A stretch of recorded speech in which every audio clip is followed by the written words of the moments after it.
Laissez-moi maintenant introduire Roberto, qui va davantage aborder l'angle de la santé mentale des gars qui ont des relations avec d'autres gars dans un contexte de prévention combinée. Donc, peut-être juste rappeler un peu d'où tu viens, parce que oui, j'ai coupé sa bio pas mal.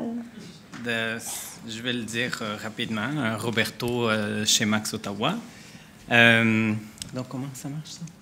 Comme ça. OK. Donc, aujourd'hui, je porte deux chapeaux. Donc, une partie, et vous allez voir, la première partie de la présentation, c'est quelques résultats de l'enquête du projet Mobilise, où j'ai fait partie de l'équipe.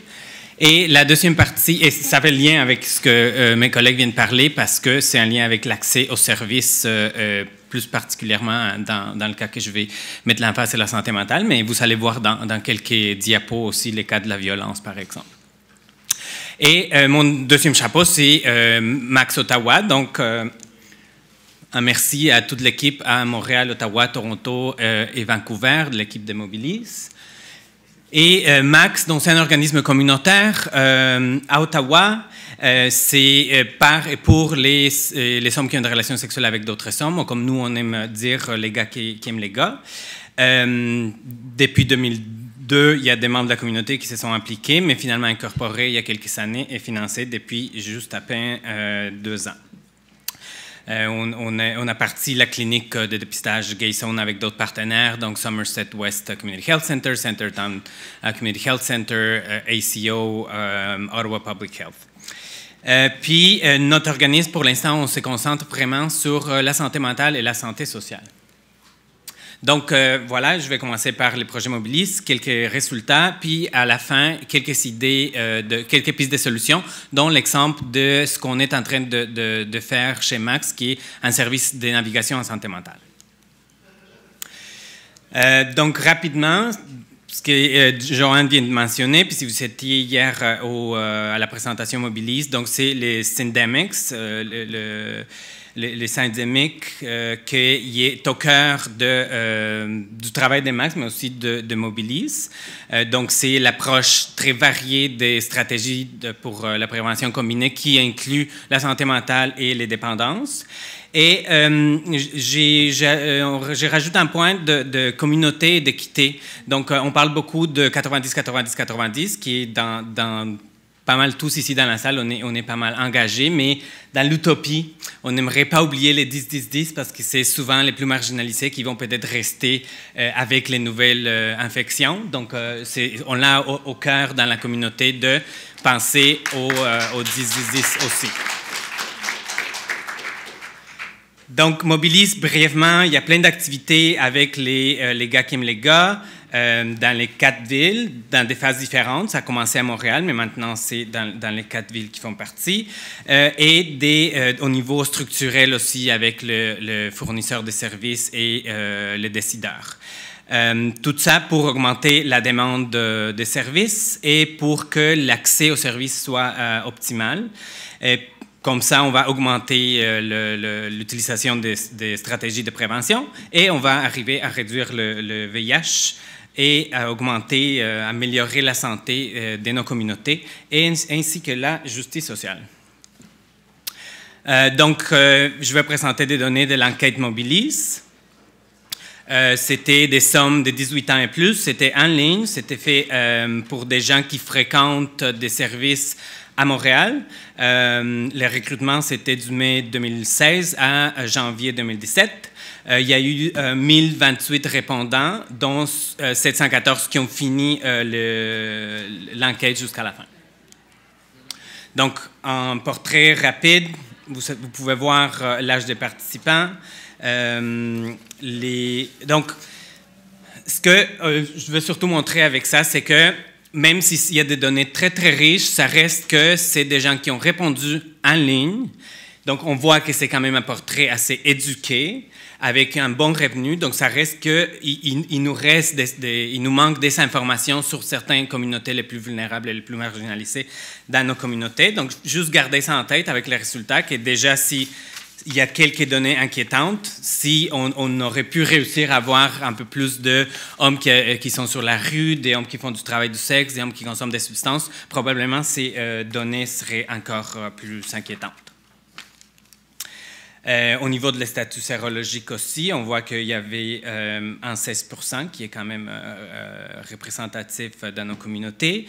Orientation sexuelle, on voit aussi comment de plus en plus on voit des différentes orientations autres que homosexuelles exclusivement comme on parlait par les passés. Et pour la plupart, c'était des gens qui sont nés au Québec. Donc, ça aussi montre à quel point il manquait une représentation des communautés ethnoculturelles ou racisées. Donc, qu'est-ce qui nous dit les résultats de l'enquête sur l'accès aux services de santé mentale et les services en général? Donc, il y avait une question où on demandait aux répondants d'évaluer sa propre santé. Donc, la santé physique, la santé mentale et la santé sexuelle.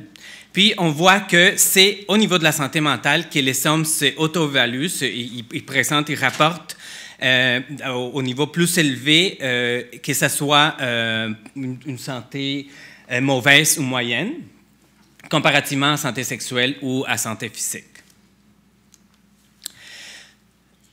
Donc, voici les besoins ressentis. Donc, quand on demandait c'est quoi les besoins qui étaient ressentis d'accéder aux services en lien avec la prévention combinée.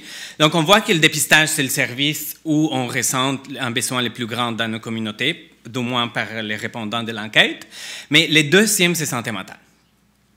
Puis, on voit les autres, PrEP, sexualité, services de précarité, la PPE, les services d'addiction ou dépendance et violence et discrimination. Après, on voulait savoir aussi, donc il y a un besoin qui est ressenti, mais après on voulait savoir si les besoins étaient comblés ou non comblés.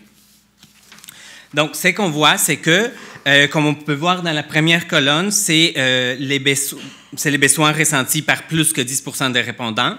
La deuxième colonne, c'est les besoins ressentis par moins de 10%. Puis, la première ligne, c'est la proportion des besoins non comblés faibles, donc que ça n'a pas été comblé, mais que c'était faible, c'était pas si important. Puis, la deuxième ligne, c'est quand les besoins étaient non comblés, mais que c'était élevé la proportion. Donc, on voit que le dépistage, c'est quand même faible quand on parle des non comblés et le suivi de l'infection VIH. Donc, ça fait un lien avec les discussions qu'on a depuis hier de comment on améliore les services de dépistage et de suivi d'infection du VIH. Par contre, les besoins non comblés sont plus élevés quand on parle des services de sexualité autres que le dépistage. Quand on parle de la PrEP, l'accès à la PrEP, et malgré qu'on parle de Montréal, où il y a plus de facilités comparativement à d'autres villes au Canada. Santé mentale, et par moins de répondants, mais quand même qui restent non comblés, la violence et la discrimination, les dépendances, la situation de précarité et la PPE. Donc, la PPE qu'on parle puis qui est disponible depuis très longtemps, il reste quand même un besoin non comblé. Probablement, comme Régent parlait, il y a les problèmes d'accès. Si les gens, même si on RAMQ ou les services d'assurance, il y a plein de raisons qui font en sorte que c'est un besoin non comblé. Donc, après, on demandait dans les services dans lesquels ils vont, finalement, ils réussissent à aller dans un service, s'il y aurait référé, qu'ils soient référés vers d'autres services. Qui aurait aimé qu'ils soient référés à d'autres services. Et ça, c'est dans l'approche aussi de No Wrong Door. Idéalement, si on était vraiment dans des services intégrés, peu importe les services que les gars viennent cogner, on serait en mesure de les prendre en charge, de les diriger vers les bons services additionnels pour que l'approche de prévention combinée soit vraiment efficace et réelle. Donc, on voit, en fait, même si c'est moins de personnes qui fréquentent les services de violence et discrimination dans les répondants et situations de précarité. C'est dans ces deux services-là qu'il y aurait aimé être référé vers d'autres services. Et en troisième place, on voit la santé mentale, quand on parle des dépendances, et santé mentale ensuite. Donc, c'est vraiment dans les services un peu plus en lien avec la santé mentale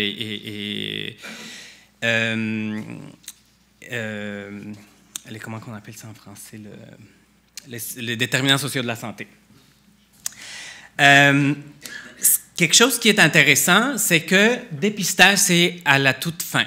Donc, parce qu'on croit, ou bien on le croit encore, que le dépistage, c'est un bon moyen pour après référer vers d'autres services, vu qu'il vient en grand nombre, les gars qui aiment les gars, mais les gens ne ressentent pas nécessairement tous un besoin à partir du dépistage, et de référer à d'autres services. Est-ce que c'est la façon comment on fait la promotion du service? Est-ce qu'on est au moment, puis on n'a pas parlé hier, puis on a arrêté de parler un peu au Canada, mais l'autotest, est-ce qu'on est rendu là où il y a beaucoup d'entre nous qu'on est tellement habitués, on fait des dépistages fréquents, qu'on pourrait vraiment faire l'autotest nous-mêmes parce qu'il n'y a pas à chaque fois que je vais me faire dépister que j'ai un besoin de référence vers d'autres services. Donc, il y a plein de questions à ce sujet. Après, on a les barrières. Donc, on voit que dans tous les services, il y a des barrières qui ont été rencontrées par les gars. Je vais aller un peu plus vite parce qu'il me reste 5 minutes. Mais ce que je vais porter l'attention, c'était quelles les barrières. Ici, c'est pour tous les services confondus. Et si vous voyez celles qui sont 25% ou plus, il y a la majorité des barrières qui sont des barrières de stigma, en lien avec les stigmas. Donc, c'est vraiment ça qui est encore une barrière pour nous à accéder des services. Autre, les stigmas, il y a les coûts des services et les temps, l'intervalle de temps d'attendre avant d'avoir accès aux services. Et c'est vraiment quand on voit ces données, si on les séparait avec juste les services de santé mentale, c'est pas mal les mêmes pourcentages, except pour les coûts où c'est encore plus une barrière et l'intervalle de temps aussi, l'attente. Donc, en bref, pour cette première partie, c'est que on perçoit notre santé mentale plus mauvaise que notre santé sexuelle, que notre santé physique, dans cet ordre-là. Les besoins en santé mentale, c'est le deuxième en importance après le dépistage. C'est un besoin non comblé pour 1 sur 5 des hommes ressentant les besoins. Il y a des liens très serrés entre les stigmas et les barrières, la stigmatisation et les barrières d'accès. Et comment on pense au dépistage comme point d'entrée ou comment on pense au point d'entrée tout court pour le futur. Donc, chez Max, on s'est demandé, avec ces résultats préliminaires depuis l'année dernière au Forum à Montréal, mais aussi avec des résultats d'autres recherches à l'échelle internationale, aussi au niveau canadien, entre autres Barry Adam puis Trevor Hart, où on voit que la santé mentale joue un rôle très important dans les nouvelles transmissions. Donc, avec des partenariats, en repensant les points d'entrée, puis avec le soutien des pairs, on a mis en place, on a commencé le développement l'année dernière, mais on a ouvert les portes en mars cette année, un service de navigation en santé mentale. Donc, qu'est-ce que c'est ça? Donc, c'est parce qu'on a peut-être, nous ou des gens qu'on connaît, vécu d'expériences où la personne qui m'offrait des services de counseling ou en santé mentale il y avait des préjugés ou que j'avais entendu parler par mes collègues, par mes pairs, que tel service, il y a des préjugés homophobes ou sérophobes ou transphobes. Donc, il y a cette crainte, je ne sais pas où chercher. Ou déjà aussi, quand je vis certaines situations en santé mentale, je n'ai peut-être pas l'énergie pour faire toutes ces démarches puis faire les recherches moi tout seul. Donc, il y a un intake qui est assez facile avec un navigateur chez Max où ils peuvent envoyer un courriel, appeler par téléphone. Il y a un formulaire en ligne ou venir dans nos bureaux, puis un bref échange intake pour savoir c'est quoi, si la personne a d'assurance ou pas, quelle langue elle veut avoir des services, c'est quoi, grosso modo, les problématiques qu'ils voudraient travailler. Pour certains, en fait, c'est plus juste parler une fois avec quelqu'un. Il y a beaucoup de choses qui passent dans sa tête. Pour d'autres, c'est se connecter avec des services communautaires, des groupes sportifs. Donc, il y a vraiment les besoins en matière de santé mentale. C'est cette idée de « get connected » qu'on parle dans nos publicités. C'est pas toujours seulement à des services compétents en santé mentale, mais parfois, c'est à la communauté aussi. « Get connected to other guys ». Donc, c'est vraiment de meaningful connections qu'on parle beaucoup. Après, on va offrir 2 ou 3 possibilités de référence pour les gars, dépendamment des profils puis les réponses qu'il y a eu. Et on va faire un suivi quelques jours après, 1-2 semaines après, juste pour savoir s'il a pris contact avec la personne, si ça a bien marché, s'il y a déjà un rendez-vous. Nous, on avait, avant de donner des références, on fait des appels pour voir que les références qu'on va donner, c'est les références appropriées, puis avoir un estimé de l'intervalle de temps à attendre. Puis, finalement, on fait un suivi 3 mois plus tard. Donc, comment on a développé le service? Est-ce qu'on a besoin de ça? La recherche et un needs assessment qui a été fait au niveau Ottawa, c'était très révélateur. On en avait clairement besoin.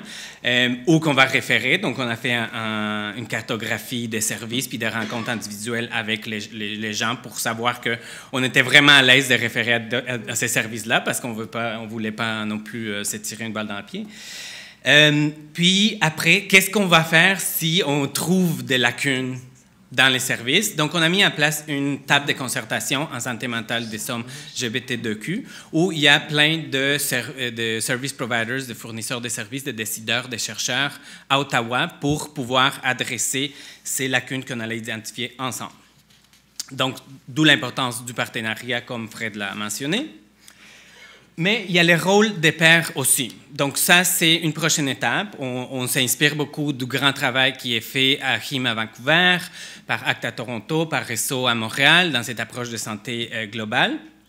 Puis les prochaines étapes, c'est on fait partie de l'équipe de recherche GPS, donc c'est l'entretien motivationnel de courte durée avec un pair dans des rencontres individuelles. Donc ça, on commence à l'offrir à partir de cet automne. Des groupes de soutien à partir de l'hiver, du peer coaching, on espère à partir du printemps. Puis après, il y a plein d'autres idées qui, avec notre table de concertation, on parle, un dropping counseling avec des counselors qualifiés, aussi du coaching en ligne, des activités sociales et d'autres types d'interventions. Donc, les succès, brièvement, c'est depuis le mois de mars, avec très peu de publicité, on a eu plus de 100 personnes qui nous ont fait des demandes sur les services, dont 25 références à des services. On a fait la campagne. Il y a une vidéo aussi sur notre page Facebook Max Ottawa avec sous-titres. En anglais, il y a une version avec sous-titres en français. Get Connected, Meet Max. Fais le premier pas, viens rencontrer Max. L'engagement de la table, l'intérêt de la ville d'Ottawa aussi à soutenir nos démarches. Il y a des cliniques satellites aussi avec Somerset West Community Health Center et ACO où on va pour offrir pas juste le dépistage rapide, mais aussi profiter de cette occasion pour offrir les services de navigation en santé mentale à l'extérieur du centre-ville Ottawa. Les défis tels que les données de Mobilis le présentent, l'intervalle de temps et le coût, les gens nous le parlent. It's not working anymore? Okay. So the wait lists and the price, it's one of the big challenges. The partnerships take time. There's lack of diverse profiles for health providers. So there's some guys, if they're facing some racism issues or transphobia issues, sometimes they want to talk to someone who has lived or that looks like them.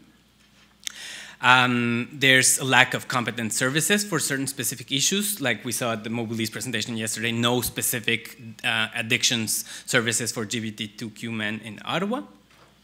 And another big problem, very specific to our city, is that the Ottawa got no, in theory it's 2 cities, but in the day-to-day it's 1 urban center, but there's like 2 local health authorities, so that's a big challenge for our communities. And that's it. Thank you.